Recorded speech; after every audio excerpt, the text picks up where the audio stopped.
mais je vais éviter de la couper de l'histoire du monde. C'est-à-dire que le camp a un peu le défaut de ses qualités.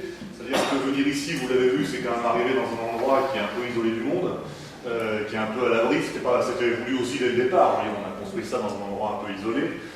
Pas d'ailleurs pour y mettre, on va le voir, des gens en rétention. Au départ, c'est un camp militaire, justement. Mais l'idée était d'un camp un peu à l'écart.